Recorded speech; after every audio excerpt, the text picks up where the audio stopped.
Okay, नमस्कार दोस्तों। आज जैसा कि आपको वादा किया था एनके इंग्लिश क्लासेस में आपको विज्ञान की क्लास प्रोवाइड करवाई जाएगी। तो बहुत मिन्नतों के बाद में आपको इंतज़ार करना पड़ा, उसके लिए खेद है, मगर हमें समय नहीं मिल पाया। इसलिए हम आज आपके साइंस चैप्टर को लेकर शुरुआत करते हैं। तो बिना समय गंवाए आज आपके सामने स्टार्ट करते हैं क्लास 10 से टॉपिक रासायनिक अभिक्रियाएं। रासायनिक अभिक्रियाएं बहुत अच्छा टॉपिक है और कहीं भी आप सीनियर लेवल तक जब जाएंगे तब आपके बहुत काम आने वाला है और इस पर बहुत सारी समझ आपकी बन जानी चाहिए। और ये अभिक्रियाएं अगर आप समझ जाते हैं, इनकी क्रिया विधि अगर आप समझ जाते हैं तो आपके लिए बहुत बेहतर रहेगा। तो हम बात करते हैं रासायनिक अभिक्रियाओं की। तो क्या होती है ये रासायनिक अभिक्रियाएं, इनके लिए क्या शर्त होनी चाहिए। तो अगर किसी पदार्थ में रासायनिक परिवर्तन होता है, किसी पदार्थ में अगर रासायनिक परिवर्तन होता है तो उसे हम रासायनिक अभिक्रिया कहते हैं। और क्या कंडीशन हो सकती है, ये तो साधारण परिभाषा है। एक और कंडीशन है कि रासायनिक अभिक्रिया में नया पदार्थ बनना चाहिए। नया पदार्थ बनना चाहिए। जैसा कि अपन ने 9वीं कक्षा में पढ़ा है, रासायनिक परिवर्तन होगा तो नया पदार्थ बनेगा। रासायनिक परिवर्तन होने पर नए पदार्थ बनते हैं, तो ये रासायनिक अभिक्रिया के अंदर इंक्लूड किए जाएंगे। तो इनकी साधारण परिभाषा तो ये होगी कि जब किसी पदार्थ में रासायनिक परिवर्तन होता है तो इसको अपन रासायनिक अभिक्रिया कहते हैं। इसके अंदर ये है कि नया पदार्थ बनना आवश्यक है। नए पदार्थ बने बगैर रासायनिक परिवर्तन नहीं हो सकता, और अगर रासायनिक परिवर्तन किसी क्रिया में नहीं होता है तो वो रासायनिक अभिक्रिया में नहीं गिना जाएगा। जैसे उदाहरण लेते हैं अपन यहाँ पे, जैसे आप जल है, जल को आप फ्रिज में रखेंगे तो कम टेम्परेचर में आप अगर इसको रखते हैं तो टेम्परेचर यहाँ पर आपने कम किया है, कम तापमान लिख देता हूँ मैं। तापमान को जब आप कम कर देंगे या इसको 0 डिग्री कर देंगे या जब इसको फ्रीज किया जाएगा तो ये जमकर किस में बदल जाएगा, जल में की जगह ये बर्फ में बदल जाएगा। ये बर्फ में बदल चुका है। लेकिन कहने का अर्थ मेरा ये है कि अगर अपन रसायन में बात करें या रासायनिक अभिक्रियाओं में बात करें तो यहाँ पर H2O है इसका सूत्र, और इसको आपने जब फ्रीज किया है तो ये बदल गया है बर्फ में। और बर्फ का भी जो रासायनिक जो सूत्र है वो क्या है, H2O ही है। यानी दोनों सूत्रों में कोई चेंजेस नहीं आया है, केवल अवस्थाएं बदली है। जल पहले द्रव था और अब चेंज हो गया किसमें, ठोस में चेंज हो गया। तो कहने का अर्थ ये हुआ कि केवल अवस्था परिवर्तन हुआ इस अभिक्रिया में, तो इसको रासायनिक अभिक्रिया के तहत नहीं गिना जाएगा। क्यों नहीं गिना जाएगा, क्योंकि रासायनिक अभिक्रिया की शर्त ये है कि रासायनिक परिवर्तन होना चाहिए, और होना चाहिए तो नया पदार्थ बनना चाहिए। इसमें कोई नया पदार्थ नहीं बना है, केवल आप यहाँ देख सकते हो केवल इसका अवस्था परिवर्तन हो गया, इसका केवल अवस्थाओं में रूपांतरण हो गया। इसके अलावा इसमें कोई नया संरचना सूत्र यहाँ पर प्राप्त नहीं हुआ है, या इसका रासायनिक जो संगठन है वो और इसका रासायनिक संगठन एक है। यानी रासायनिक संगठन में कोई परिवर्तन नहीं आया, रासायनिक संगठन में कोई परिवर्तन नहीं आया, रासायनिक संगठन में कोई परिवर्तन नहीं। जैसा सूत्र यहाँ था वैसा का वैसा ही सूत्र यहाँ है। इसका अपन एक और उदाहरण लेते हैं, आपको आसानी से समझ में आए अभिक्रिया क्या है। जैसे सी लिया और कार्बन या कोयले को मैंने ऑक्सीजन की उपस्थिति में जलाया और क्या बना, सीधी सी बात है कि सी और O2 दोनों मिलके जब आप कार्बन या कोयला या लकड़ी को जब जलाएंगे, ऑक्सीजन की उपस्थिति में जलेगा तो सीधी सी बात है कार्बन डाइऑक्साइड गैस का निर्माण होगा। और यहाँ पर अगर आप देखते हैं कार्बन डाइऑक्साइड गैस और इस C को और इस O2 को जब देखते हैं तो इसकी संरचना अलग है, इसकी संरचना अलग है, और CO2 की संरचना क्या है, अलग है। यानी इसका रासायनिक जो गठन संगठन था, इसका जो केमिकल बॉन्डिंग था, इसका जो बंध था और इसके बीच जो बंध था उसमें विघटन हो चुका है, और बंधों का विघटन होने के कारण नया पदार्थ क्या हो गया है, चेंज हो गया है या नए पदार्थ में रूपांतरित हो गया। इसलिए इसको रासायनिक अभिक्रिया में गिना जाएगा, बल्कि इस क्रिया को रासायनिक अभिक्रिया में नहीं गिना जाएगा, क्योंकि इसमें रासायनिक परिवर्तन हुआ है, रासायनिक संगठन इसका चेंज हो गया है, ये नया पदार्थ बन गया है, इसलिए ये रासायनिक अभिक्रिया में आएगा। और इसमें कोई रासायनिक परिवर्तन नहीं हुआ, कोई भी नया पदार्थ ये बना नहीं है, इसलिए इसको रासायनिक अभिक्रिया में आप नहीं ले सकते। सीधी सी बात, थोड़ी मोटी बात ये हुई, लेकिन एक नाम यहाँ पे आया है रासायनिक संगठन। यहाँ पे ये संगठन वाला संगठन है और ये संगठन नहीं है, ये गलत है, ये संगठन है। ये गठन का मतलब किसी चीज को जोड़ने वाला है, इसको यहाँ नहीं लेंगे।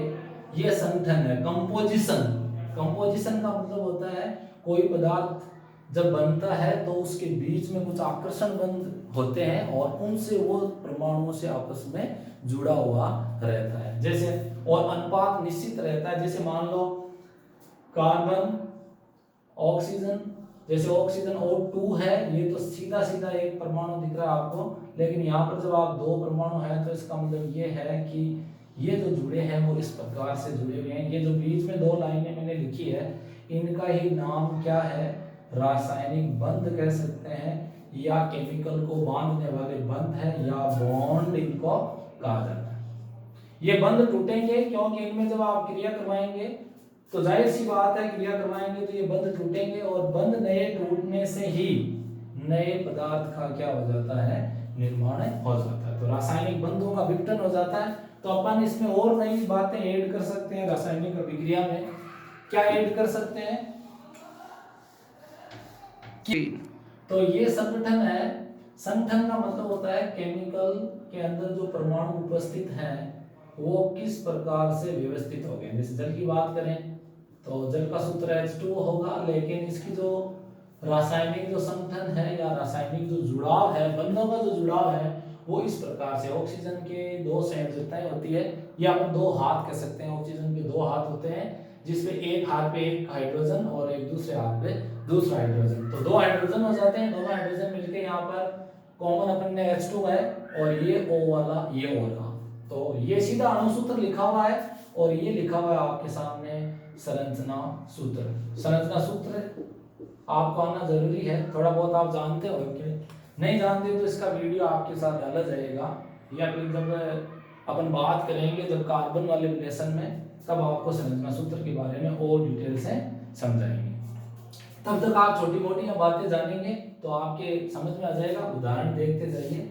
तो संगठन क्या चीज हुई, संगठन का मतलब होता है किस तत्व किस प्रकार से उस ये परमाणु किस प्रकार से उसके अंदर जुड़े हुए हैं, उनकी क्या व्यवस्था है उस यौगिक के अंदर, वो व्यवस्था का नाम है रासायनिक संगठन। और रासायनिक अभिक्रिया जब होती है तो ये व्यवस्था बिगड़ जाती है, और बिगड़ने के कारण अपन जानते हैं कि नया पदार्थ बन जाता है, जिसको अपन किस में लेते हैं, रासायनिक अभिक्रिया में लेते हैं। तो एक बात और ऐड कर सकते हैं यहाँ पर कि पदार्थों का रासायनिक संगठन बिगड़ जाता है, रासायनिक संगठन बिगड़ जाता है या परिवर्तित हो जाता है। ये बात भी इसमें रासायनिक अभिक्रिया में आएगी।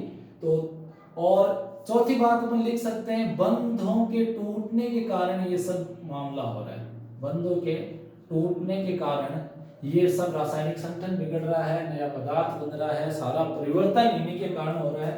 तो ये चार बातें आवश्यक है किसी भी रासायनिक अभिक्रिया को होने के लिए। सबसे पहला, नया पदार्थ इनमें जरूर बनेगा, रासायनिक संगठन इनका बिगड़ जाएगा। और वो बिगड़ क्यों जाएगा, क्योंकि इनकी जो परमाणु की जो व्यवस्था है जिसमें ये बंधों द्वारा बंधे रहते हैं, तो वो बंधों का खंडन हो जाता है या बंध टूट जाते हैं, तो इनके रासायनिक संगठन में परिवर्तन आ जाता है, जिसके कारण नया पदार्थ बनते हैं। बात करते हैं अभिक्रिया शुरू कैसे होगी, कौन कौन इसमें भाग लेंगे और क्या क्या जरूरी है एक अभिक्रिया के लिए। तो अपन यहाँ बात करते हैं। सबसे पहले मैं एक कॉमन उदाहरण लेता हूँ, जैसे मान लो N2 प्लस H2 दो गैस है, इनको मैं क्रिया करवाता हूं तो आप समझ पा रहे होंगे। छोटा सा मैंने उदाहरण लिया है N2 प्लस, यहाँ पे अपन 2 करेंगे, यहाँ पर 2NH3, यहाँ पे ये नाइट्रोजन गैस है और यहाँ पर ये हाइड्रोजन गैस है, और दोनों की जब क्रिया होती है तो यहाँ पर अमोनिया का क्या हो जाता है, निर्माण हो जाता है। तो ये आपको देखने में थोड़ी छोटी अभिक्रिया लग रही है, लेकिन सारी डिटेल अपन जानकारी करेंगे। शुरुआत में मैंने लेफ्ट हैंड साइड में जो तत्व, परमाणु और यौगिक या जो पदार्थ लिखे हैं उनको अपन क्या कहेंगे, अभिकारक कहेंगे। यानी अभि जैसा नाम से पता चल रहा है, अभि मानी अभिक्रिया को, कारक मानी शुरू करने वाले पदार्थ। जो अभिक्रिया को शुरू करेंगे वो क्या कहलाएंगे, अभिकारक कहलाएंगे, या दूसरा नाम इनका क्रियाकारक कहलाएंगे। तो क्रियाकारक या अभिकारक क्या होगा, जो अभिक्रिया को स्टार्ट करेंगे या जिनके कारण अभिक्रिया होगी। ऐसे पदार्थ जिनके कारण अभिक्रिया शुरू होगी या जो अभिक्रिया में भाग लेंगे उनको अपन क्या कहेंगे, अभिकारक कहेंगे या रिएक्टेंट कहेंगे। उसके बाद में यह अभिक्रिया इधर चली और आगे अपने यहाँ पे अमोनिया आपको दिख रहा होगा, एक नया पदार्थ यहाँ पे चेंज होकर बन गया है। दोनों के इनके रासायनिक बंध टूटे और एक नया पदार्थ बना NH3 जिसका नाम हुआ अमोनिया। और अमोनिया यहाँ है तो इस पूरे पदार्थ को अपन कहेंगे कि भाई अभिक्रिया में जो पदार्थ बना है वो है उत्पाद। उत्पाद जैसा कि नाम जानते हैं आप, प्रोडक्ट। ये प्रोडक्ट है, ये प्रोडक्ट का निर्माण हो गया, या फिर इसको क्रियाफल कहेंगे।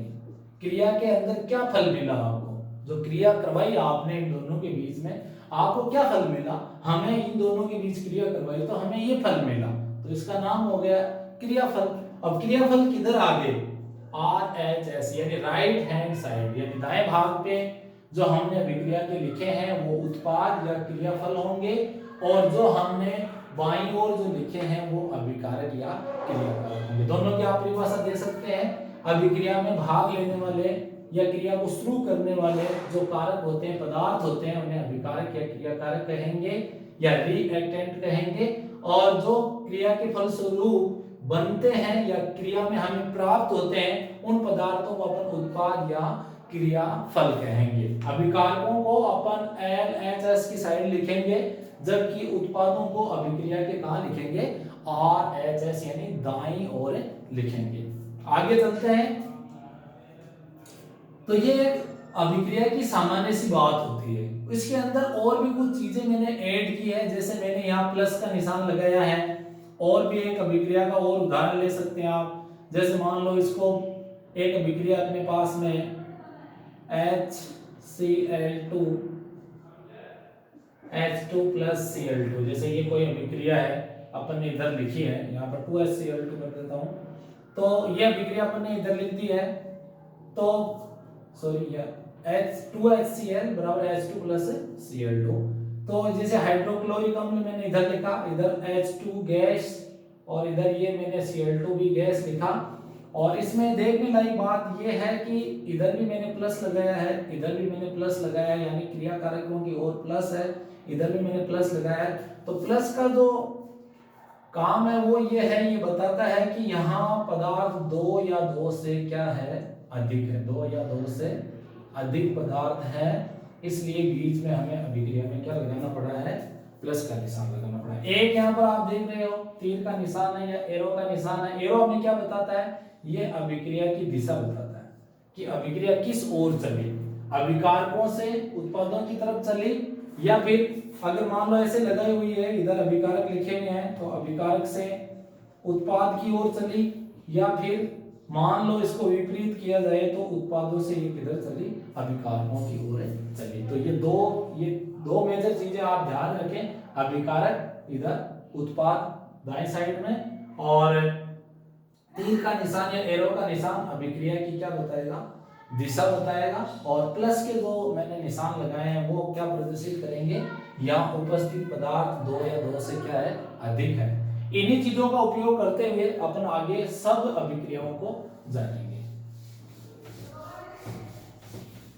अभिक्रियाओं के प्रकारों के बारे में बात करते हैं। अभिक्रिया के प्रकार कितने होते हैं? तो वैसे तो कई प्रकार की रासायनिक अभिक्रियाएं इस पूरे पर्यावरण मंडल में होती है। आप भी दैनिक जीवन में देखते हो, आप भी भोजन जैसे मान लो सड़ जाता है, काफी देर तक अपन बाहर रखते हैं तो, और भी कई चीजें ऐसी है